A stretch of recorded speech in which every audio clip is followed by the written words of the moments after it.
Hi guys, my name is Christine and I'm a dating, relationship and personal development coach. And today I'm talking about why letting go makes you magnetic.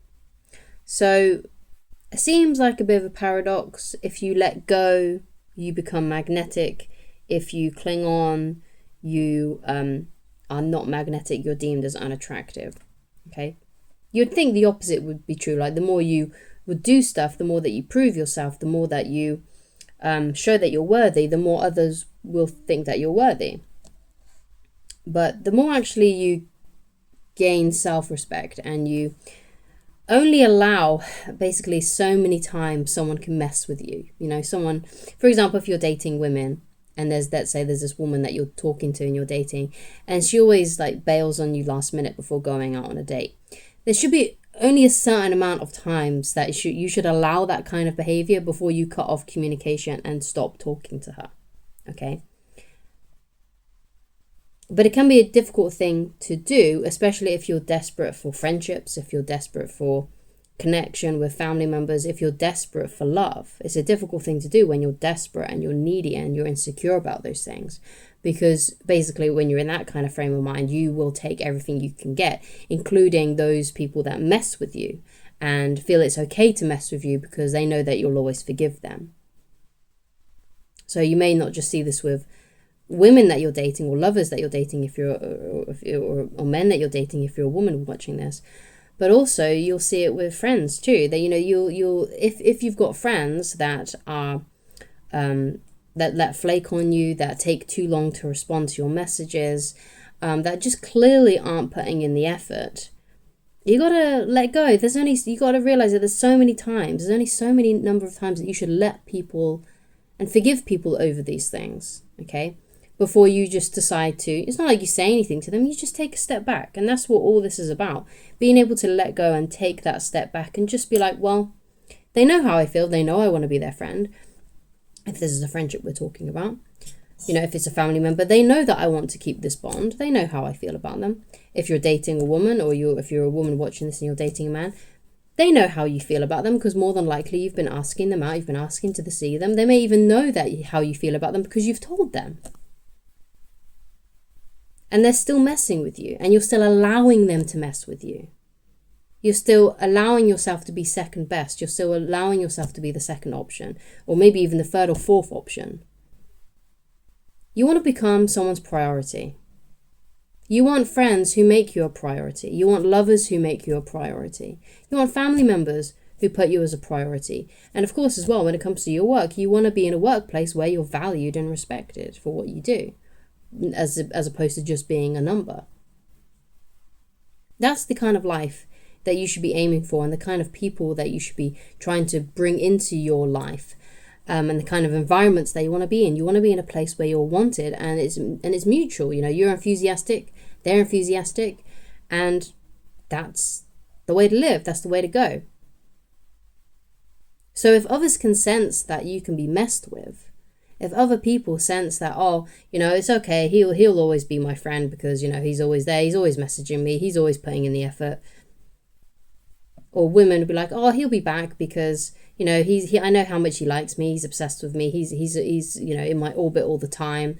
Maybe I'll see him if things don't work out with the guy that I really like. So they know they if you feel like you're being messed with, if you feel like you can't attract the right people, if you feel like you're the one that's always putting in the effort, it's because people know that they can mess with you. People know that they can act badly and that you'll just take it and you'll just still continue to want to be their friend, continue to want to be with them in a relationship, continue want to see them. If it's a family member, continue want to work in their work environment because you work with them. So you got to develop you got a couple of strikes and you're out. Okay, yeah, it's okay to forgive a friend once or twice. It's okay to forgive a woman that you're dating once or twice. But there should be a limit to how much they can mess with you and flake on you or not respond to you in an appropriate amount of time. Now, with women that you're dating, I would say one strike and you're out.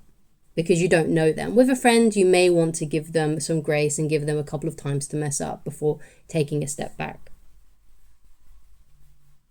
especially if you've known that friend for a long time. And perhaps this behavior that they've started is very, very new, where they flake on you or they mess with you in some way, it takes them a long time to respond. So the best thing that you can do then is to start practicing this, okay? Because as a coach, this is what I'm here to do. I'm here to give you practical advice on that you can apply and start doing. Okay, so how can you practice this? Well, you can start off by, because this is probably immediate. You may not be dating any women right now. You may not be seeing anyone right now. But you've probably got friends, right? And I'm sure you've got at least one friend who you feel like you put in way more of the effort than what they do. And so, because of that, what I would suggest that you do is to take a step back. Don't message them. Wait for them to put in the effort. If you're the one that's always arranging to hang out, if you're the one that's always sending the messages, initiating the conversations, if you're the one that's basically just, doing everything, then stop. Take a step back. And if they are your friend, you'll hear from them eventually. Okay? And that, as you can see, that makes you magnetic. You're no longer putting your energy into them. And therefore, they will begin to miss you and sense that. And therefore, they're going to reach out to you. You've become magnetic, and that friend is now coming to you. They can sense that perhaps, maybe I've messed up a little bit here. I keep on bailing on them. I don't respond very, good time to their messages. So you know what? I'm just gonna, I'm gonna reach out. I'm just gonna test the waters here and see if they're okay. And I'm gonna reach out to them. And then of course, all you have to do is then be like, hey, it's great to hear from you. Yeah, we should hang out soon. Just something like that. And that's kind of the same method that you do with the women that you date as well. So if you are dating women, or if you're a woman watching this and you're dating a man, and let's say you've arranged a date, everything's all set up. Let's say everything's set up for Saturday, and then Friday or even Saturday morning, they bail on you. Okay, and they flake on you and they say, I can't do it, I can't make it. And they don't give you any alternative times. So a good sign that the person you're dating does like you is if they cancel, but they say, but I am free tomorrow, or I am free another time today, like I'm free this afternoon. Or they might say that I'm free next weekend. That's a good sign because they're offering that alternative, you see. But if they just say, sorry, I can't make it, and they don't offer any alternative, then the best thing for you to do is to be like, say something like something along the lines of, no worries, take care, and don't message them again. Take a step back. Wait for them to come to you because they're the one that cancelled. Okay, so the ball is essentially in their court now. Okay, you don't have to do anything else. You perhaps even set up the date. Okay, and you made the plans and facilitated that, right? And then they cancelled. Okay, so the ball is now in their court. So you have to wait and see. Now it might be that they don't like you enough, and you just don't hear from them, or it might be that you do. But either way, it will tell you how they feel about you and what is going on with them. Because if they like you and they're still interested in dating you, they'll reach out. And if you don't hear from them, well, they just lost interest for whatever reason. It's none of your business why. Just move on with your life and find someone else to date. Just keep on talking to other women, or if you're a woman watching this, keep on talking to other men until you find a guy that is enthusiastic about you and doesn't cancel on you and doesn't mess with you. Because what you may find is that you're dating someone who really likes your attention, but is not really interested in dating you. Okay, so it might be that you arrange to meet up, then they cancel, and then a few weeks later you arrange to meet up, and then they cancel again, and it just keeps on going back and forth like this. And it seems like they're interested in you because they keep messaging you, but it seems like you can never get them out on a date. It seems like you can never make things go beyond that step, make it into the step towards a relationship. Basically, what's usually happening there is that they're just more interested in someone else, and they're keeping you on a back burner in case it doesn't work out with the person that they really like. That's what's going on there, unfortunately. But they're messing with you. They're messing with you. So don't allow that to happen to yourself. And you practice that by, when you notice that behavior, you take a step back. But as you can see, this is a practice, but it's a very lazy practice. You're not required to do much work other than emotional self-control and the self-control to not message them because you're taking that step back. That's the only thing you have to do here. But you can be very lazy with this, okay?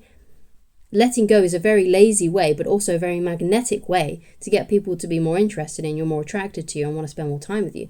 And if you can do that, and if you can notice the moments when it's time to step back, when you feel like you're being messed with on some level, you will become magnetic. That person has to then do something to reform the connection, to build that bond. But of course, I want you to use this for good. Only use this when you are genuinely being messed with.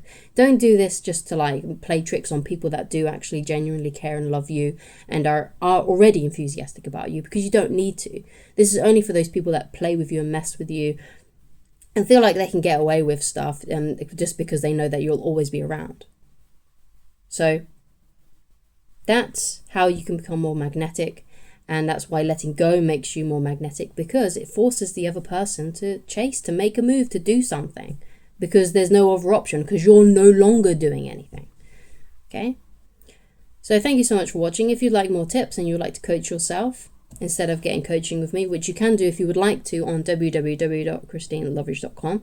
You just pick whichever coaching option works best for you. But if those prices, for whatever reason, are too expensive, that's fine. You can go to www.christineloveridge.com. The link is in the description, and you can read my book totally for free, and you can coach yourself today on how to attract the beautiful woman of your dreams. I also recommend this book for women as well, because it helps you understand men and it helps you understand yourself.